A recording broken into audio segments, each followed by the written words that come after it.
Let's talk about the run game for the Notre Dame offense, because that is, I mean, look, we're going to get into the pass game and why it needs to improve and can it improve and how it can improve and all that kind of stuff. But the reality is Notre Dame's success this season on offense is going to be driven first and foremost by its ability to run the football. And that isn't even about the pass game or Riley Leonard. That's what Marcus Freeman has said every time he talks about his offense from the minute he's been hired. We're going to run the football. We're going to run the football. We're going to run the football. Okay, well, this is one of those years where, yeah, you need to be able to run the football, especially early on while your pass game finds its way, and it hasn't done so yet. And you look at the two, it is funny. Notre Dame has been way better against Power 5 teams this year than they were against the MAC team. Notre Dame only ran for 123 yards against Northern Illinois, 4.4 yards per carry. Against Texas A&M, they ran for 198 yards, 5.8 yards per carry. And against Purdue, a Big Ten team, they ran for 362 yards and 8.2 yards per carry and went for 6 touchdowns. It was Notre Dame's best offensive performance since the Stanford game late last season. And it was, if you look at the last, going back to 2021, going back to 2020, let's see here. It was, go to 2019. So 2018. So since in 2018, Notre Dame ran for 365 yards against Florida State. Since then, the two best rushing performances that Notre Dame has had from a yard standpoint was against Stanford late last year with Audric, and then against Purdue last weekend. Ironically, the next best performance was against Florida State also. So if you look at Notre Dame's 4 best rushing performances from 2018 to now, 2 of those 4 best performances came against Florida State, which I think is kind of funny. And if Florida State doesn't get a lot better from now until November, it could be another one. But this part of the game is going to have to continue to carry the team. And I think there's been some encouraging things we've seen so far that have you excited about where this rushing attack is. And the first one being obviously great talent. And we thought that this unit had a chance to be really good coming into the season, right? We thought that Notre Dame had a chance with Jeremiah Love and Jadarian Price to come out and really take it to people with their talent. And I have to be honest, and I'm curious what you guys think, because you all know kind of how excited we were about the running backs coming into the season. I know a lot of you were excited about it as well. Here's my question for you guys in the chat. Has the production, not the production, has the play of the running backs, and I'm talking about primarily the top 2, Jeremiah Love and Jadarian Price as a duo, has it been as good as you expected, better than you expected? I mean, if it's not been as good as you expected, then I would just say that your expectations were incredibly high and probably unrealistic. But it's okay, well, this is what I expected, or a little bit better than what I expected. I'll be honest, and I'll give you my opinion while you guys are responding to that question in the chat, because I am genuinely curious. It's actually better than what I expected, because I knew that they would be able to make big plays, but they're making big plays at a rate even better than what I thought. When you look at the opener against A&M, I mean, you talk about Jadarian Price rips off a 47-yard touchdown. That's just not something that they do a whole lot. Then he has another big run that gets called back, and that puts Notre Dame in a, what was it, like 1st and 20? And the next play they run for it again. They run again, and Jeremiah Love goes for 29. And then, of course, they put the game away late. And so they're making big plays at a rate even greater than I expected. I mean, it was literally comical, because I told you guys on Sunday night that I was literally laughing in the press box. And I swear some of you are just very hard to please. But I'm watching in the press box on Sunday, and Jadarian Price, who somebody thinks should be better than he is, despite the fact he has a 47-yard touchdown run that was vitally important to success against a win against A&M, and ripped off a 70-yard touchdown last weekend. Didn't really get the ball the week before, but it's like they're trying to run the clock out, and he makes a guy miss behind the line, then he makes 3 people miss in the open space, and he runs for 70 yards, and you're like, okay, this is just ridiculous. And then, of course, Jeremiah Love has 2 runs of over 20. So I would argue that the explosiveness is even well, I don't know if it's better than I thought it would be. It's happening quicker. I thought they would eventually get there.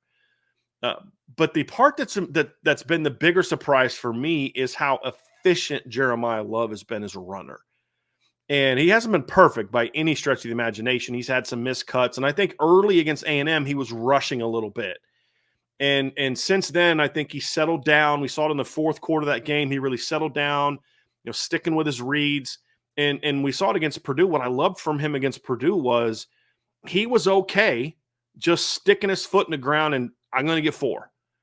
And that's when a running back has kind of matured and said, hey, listen, hey, you understand what the goal is here, which is efficiency first, explosiveness second. That's the key. And I think Jeremiah Love is doing that.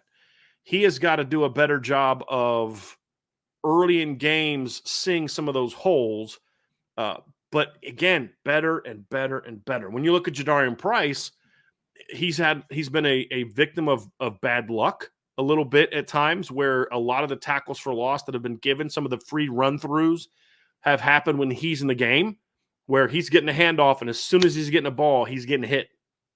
Like Price, he's had a couple runs where he's got to make a better read on it, but he's also shown big-time home run ability. And I think right now with Jadarian, I think he's playing very well. And if you're going to tell me he's not playing very well, then we're just going to not agree, and we'll just have to disagree and move on. When you're doing the things he's doing as a runner, you're playing well. He's got 154 yards in 3 games, and he's not even they're starting back. He's averaging 7.7 yards per carry. He's got 2 touchdown runs of over 45 yards. He's playing well.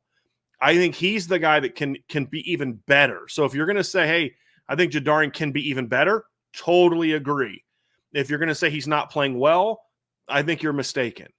And what Jadarian's got to do is, listen, you're not going to have 15 carries a game, most likely. Right now, you're 5 to 8. And then if you're hot, they may ride you a little bit more. But you've got to do some of the little things better. That's the key. You've got to do some of the little things better.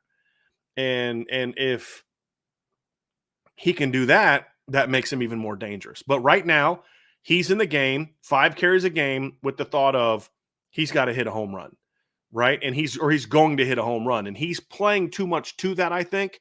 And that's causing him to make a couple cuts that aren't quite there.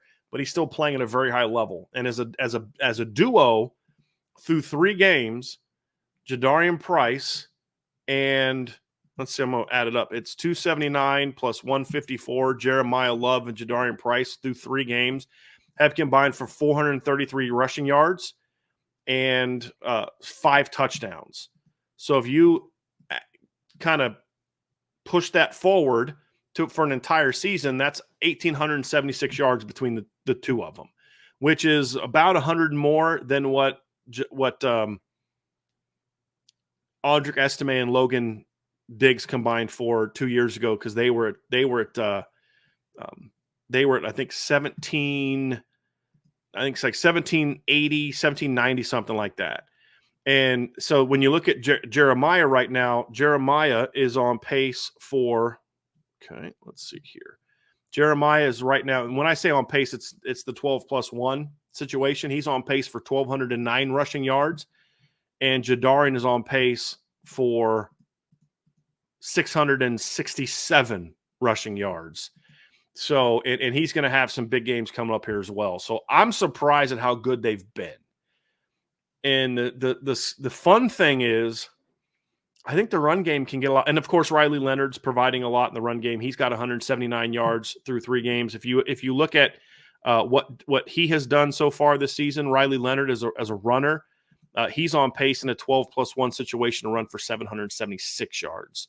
So you have Jeremiah Love on pace for 1,200 yards. You have Riley Leonard on pace for 776 yards. You have Jadarian Price on pace for 667 yards. Like, that's a pretty good 3-game stretch. Now, here's the key for moving forward. We're just talking run game right now. The key moving forward is going to be this. It's making sure that your run game is always evolving. That's absolutely essential to what Notre Dame has going to do in the run game is you just can't come out every week and say, this is who we are, this is what we do. Philosophically, you can. But the specifics how you get there have to be willing to evolve and adjust. And one of the most encouraging things to come out of the Purdue game was not that Notre Dame ran the ball effectively against Purdue, which was a surprise. You know, I thought they had a shot to run well. I did not see 300-plus yards coming against a Purdue defense that's an entire game plan. I mean, think about their entire structure defensively. The only reason they line up and play the way they play is because it's geared towards stopping the run. And they had one bad game last year early against Syracuse, and after that, they were pretty good at stopping the run. And that's the entire premise of who they are, what they try to do. And Notre Dame did something to them that hasn't been done to them since I think it was 2019. Yeah, it's most yards they've given up since 2019. And this team just came out and really took it to Purdue. Was an encouraging sign, but it was a lot, talent and all that kind of stuff. But here's what got me in this game, and here's what had me encouraged. And if you're a board member and you have not watched the run game breakdown yet, watch it because you'll enjoy it. I think not just even if you put me on mute and you just watch it, you'll see the plays from an all 22 standpoint. But I break down on there some things that they did motion wise and leverage wise, which was really good. That was good to see. But they had run game wrinkles in here that I thought showed me that they had a very specific run game plan to attack Purdue. And it wasn't just, okay, we're going to run these plays. Let's just find some formations to run them out of. It comes down to here's what you did against this team that said, hey, we broke down the film. We think we found a hole. Let's alter what we're doing to get there. So Notre Dame likes to run counter. We know they like to run counter. They ran it several times against Texas A&M. The game-clinching touch or the game-winning touchdown at the end of the game was on a counter play where you take the backside guard, he comes forward, he kicks out or logs, depending on what the edge does, and then you have the tight end coming around on a wrap block. He'll either go around the log or he'll hopefully ideally pull up through the hole inside of the pulling guard and lead the running back through the hole. It's counter play. Well, they ran counter against Purdue quite a bit, but they changed how they did it because they realized that teams are keying on our tight end. They see the tight end pull, and they're crashing hard because we're going to either do that. We're either running inside zone because here's the thing about the counter pull. It's Notre Dame's two best runs. The tight ends going the same exact way of where they want the ball to go. So if I'm running inside zone to the left, the tight end is a lot of times going to go backside to the right. You want the ball to go to the right. So even though it's an inside zone to the left, inside zone is primarily called to cut back behind the line. So it's designed to be a cutback run. Now, Notre Dame will stay front side on it more than some teams that run zone, which I like. But it's designed, if it's blocked up perfectly and called perfectly, inside zone is going to cut backside towards the tight end. So the tight end's sort of leading you to the ball. If you run counter and the tight end does the same thing, he's leading you to the ball because you're countering to where he's going. And so when Notre Dame ran counter against Purdue, the tight end stepped down. Well, when the tight end steps down like that, it's normally backside of inside zone. And so you see him step down. You could see the safeties and the linebacker stepping down, and they're seeing the tight end. They're thinking, okay, cut back. But it wasn't a cutback. It was a counter. But instead of running the normal counter with the G pull or the G kick and the tight end wrap, they did an old school counter tray where they blocked down call side, and then you had a kick out or log. It's a kick out, but it's the technique is if the guy comes shallow, you log him, which is exactly what Sam Pendleton did on the touchdown run by Jeremiah Love. And then instead of the tight end pulling, you had the tackle pulling, and he was the lead back. And so it hit a little quicker than it had in the past, but it also was a tendency breaker. And Purdue was not getting to it. So when Notre Dame's just bouncing and hitting that counter play, and then, of course, Notre Dame did it with the quarterback as well. They ran 2 pure counters in the game, and they ran 4 counters to the run or to the quarterback, blocked up exactly the same way. And I'm pulling up the numbers from the game. This is in my my breakdown on the board, again, if you're not on the board, you're missing out. But Notre Dame ran counter, some variation of counter, 6 times in the game. And they went for 84 yards. And all 6 runs were efficient. That's amazing success. You had 14 yards a carry. They had 3 runs for 25 yards to the left. They had 3 runs for 59 yards to the right. They had 4 carries of 66 yards out of 11 personnel, 1 for 5 out of 12 personnel, 1 for 13 out of 22 personnel. They had 3 counter runs on first down for 26 yards, all efficient, and a touchdown. They were incredibly effective on the counter plays in this game. And so then that, to me, made inside zone a little bit more effective in this game because, some of the keys, like, okay, well, this doesn't always mean the ball's coming here. So, and then inside zone in the game, Notre Dame had 7 carries for 155 yards. It's a little skewed by that 170-yard touchdown, but even if you take the touchdown away, that's 85 yards on 6 carries on inside zone, which is 14.2 yards per carry. So your 2 best runs, you went for over 10 yards a carry, and you did it with some tendency breakers. And I thought that was great. That showed me that this staff is not going to just go out there and say, hey, we're going to do what we do. Last year, I felt like Notre Dame did way too much of just, hey, we're just going to do this pin and pull stuff. And it doesn't matter if we have the personnel for it. Doesn't matter if it makes sense in this game plan. This is kind of what we do. This game showed me that they're at least for this game, that they're going to be able to go out there and say, hey, look, we're going to find some wrinkles that are going to attack the opponent uniquely that require us to teach something. And it was interesting because I got a text from I won't say who, but it was a parent of a player, and he mentioned to me, he's like, look, he said, talking about practice, because I was trying to find out how practice went, things like that. And he said, oh, look, no, I heard it went fine. But he said that they were working a lot on counter. And he tells me these things because he knows I'm not going to go out there before the game and say, hey, guys, guess what? Notre Dame worked a lot on counter this week because I'm not an idiot. So I didn't do that. But I wanted to. I'm not going to lie. I wanted to be like, hey, guys, be aware of maybe looking for some counter today. And, of course, that's exactly what we saw. And it was incredibly successful. So I was encouraged to see that. And that's not just Mike Denbrock. That's Mike Denbrock. That's Dylan McCullough. That's Joe Rudolph.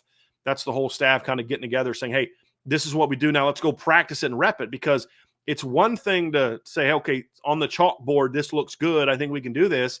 But clearly they repped it enough to where the offensive linemen felt comfortable executing it. And then obviously the backs and quarterback felt comfortable repping it and reading it. And they certainly had a great deal of success. So that's something that needs to continue moving forward. This Miami team is a very unique test for Notre Dame, because I actually think that although Miami, Ohio as a team is not very good, I do think this defense is a quality group. And, you know, the numbers may not show it. Cincinnati had 215 yards in the game. They had a couple big runs in the game. They held Northwestern to 150 in the game. They haven't been great stopping the run so far this year, but they are overall a pretty decent run defense, at least on the perimeter. In my view, they're a team that has 2 very good inside linebackers in Ty Wise and Matt Salopek. I had Matt Salopek on my second team preseason all-opponent team this season. He had over 140 tackles last year. They have Bryan who's a very good defensive end, although he's a pass rusher first. But he also is a guy that makes a lot of disruptive plays in the pass game. And if you look at his production last season, which I've talked about before, he's a kid that from a sack standpoint had eight sacks last season, which is pretty good. But then you looked at his production in the run game, he ended up with 12 tackles for loss. So, you know, four obviously stops in the run game. So, you know, they present a unique test. They're undersized up the middle. That's the big concern if I'm Miami of Ohio. They're not very big on the up the middle. And one of their defensive tackles, I think, weighs in the 260s. I'm actually going to pull that up. So I got an opponent preview on the board or on the site at irishbreakdown.com. You can always check that out. But their starting defensive tackles are 6'3", 254, and 6'4", 269. That's been an issue for them. And then, of course, their edges are 278 and 256. And then their backup defensive linemen are 290 and 264. So they have a 290-pound guy that's, 26 pounds heavier than anybody else actually it'd be 21 pounds heavier than anybody else that's listed on the 2 deep at defensive tackle. So I think good on the edge, but small up the middle. And that's put their linebackers in some tough spots. So I want to see this offense come out and obviously take advantage of that, which is great. But I want to see another week of scheming to use what you do well to attack what the opponent doesn't. But there's a little bit more to it than that. I want to see the offense continue to evolve the run game. So far this season has been a lot of inside zone and a lot of counter, which is good. It's worked. I want to see them continue to find some wrinkles to get the running backs the football. You're doing some pin and pull stuff. I would like to see the outside zone maybe be featured a little bit more. You've had some success with it. You had a 29-yard run with it in the opener against Texas A&M. I'd like to see that bit evolved a little bit. Mike Denbrock's outside zone is more of an off-tackle play than a true stretch play. So I think they need to find something other than jet sweeps to attack the perimeter of the defense with the run game. I could see something along the lines of, maybe some pin and pull stuff where you run like a buck sweep type look. Maybe you can run it off of a pure sweep action. Maybe you run it off of a toss type of action. Maybe you run it off of a pistol type stretch look. There's a lot of kind of like the G scheme that Chip Long used to do.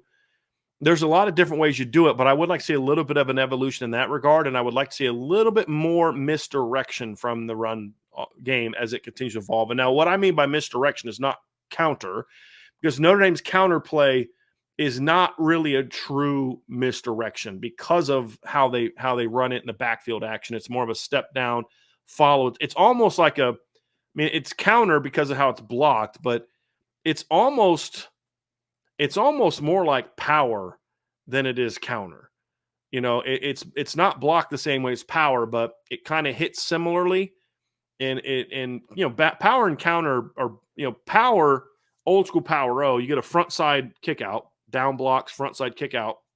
Your guard is now your wrapper.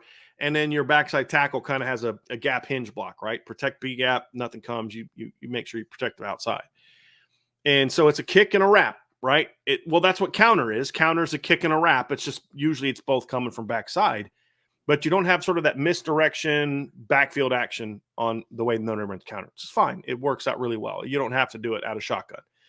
But I would like to see something that maybe messes with the eyes of the opposition a little bit more. They did some jet sweeps on Saturday. That's fine. But I want to see some wrinkles off of that. I want to see you fake jet sweep action. Like this is what I would do. Have Jeremiah, be in your 21 personnel. Have Jeremiah Love fake a jet sweep and maybe run inside zone with Jadarian Price, or maybe run counter backside. Where to me that's a misdirection. It's not blocked like a misdirection, but you're using Jeremiah Love maybe as a decoy to do something different. We did see a reverse this past weekend, which I would have probably picked somebody other than Jaden Thomas to run it, but it is what it is. But there's some different things, some orbit motion, some things off of that where you can maybe run.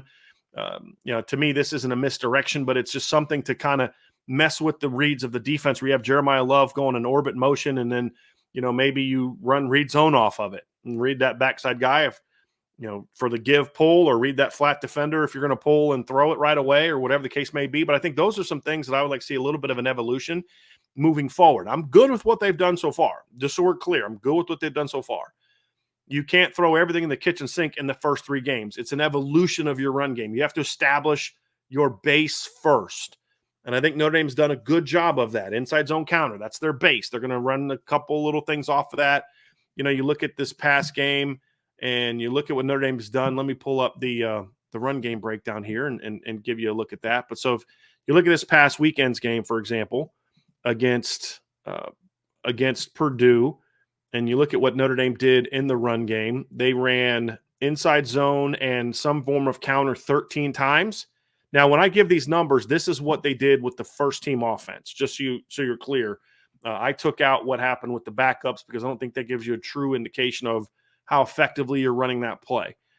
So they did run some more of those runs in the second half, but I didn't count those towards this breakdown. But when you look at the run game, they ran 13 snaps of counter or inside zone. They ran a kick play twice, duo twice. They ran a wrap play outside zone once, a draw and a reverse. Right, so there's a couple little wrinkles in there, but it's bread and butter inside zone and counter. When you go back to the Texas A&M game, they ran inside zone 19 times. They ran outside zone once. They ran some version of counter 3 times in the game. Had very good success with it. 3 carries for 25 yards. They had two quarterback sweeps, 2 quarterback lead plays in the game, a quarterback draw. So a very heavy quarterback run game there. So you've kind of this is zone counters what you've been. Well, what's the next evolution off of that? What are the wrinkles you put in the run game off of that to make sure that you stay fresh, to make sure people don't get a read on you? And it is going to be what we need to see. And why? Why is it important? Well, I'll tell you why it's important. It's important because the run game is who is where your identity is being established right now as a football team. Number one. Number two, if you're going to have success this season, you're going to have to run the football effectively against some very good rush defenses. You've got Louisville coming up next week. Louisville so far this season is giving up 82 rush yards per game. You can say, okay, well, they didn't play anybody. Okay, that's true. But last year, they only gave up 99.8 yards per game on the ground. And if you remember, they kind of kicked Notre Dame's butt last year in the run game. Notre Dame ran for a whopping 44 yards on 28 carries against Louisville last year. If you take out sacks from that game, Louisville in that game had 5 sacks for minus 37 yards. So if you want to add those back in the equation, then Notre Dame wrapped up a whopping, 81 yards rushing against Louisville in that game. It's pretty bad, no matter how you slice it. You look at Georgia Tech this season, their rush defense has been solid. It hasn't been great, but it's been solid. On the season, they gave up 150 yards to Georgia State. They held Florida State to 98, gave up 134 to Syracuse, but only 4.2 per carry. And then they completely shut down VMI this weekend. So I think their rush defense has improved this season compared to last season. Last year, Georgia Tech's defense gave up over 200 rushing yards per game. They brought in Tyler Santucci as their defensive coordinator. Again, it's early yet. They've only played 4 games, and none of the teams they've played so far are necessarily light the world on fire rushing teams. However, I do think that what they've done is they've shown improvement. They're certainly better than what they were in past seasons, and so at least so far, they've been that way, and have done a good job of keeping teams in check so far this season. So they're improved with their run defense. USC's run defense is vastly improved compared to last season, and that's the area where Danton Lynn has had his biggest impact so far. Is like they're a much more sound run defense. The 2 safeties they picked up in the offseason have been very good coming down in the box against the run. Their linebackers are playing much better against the run. They held LSU to 113 rushing yards, 4.5 per carry. And then they held Utah State to 87 rushing yards, 3.8 yards per carry.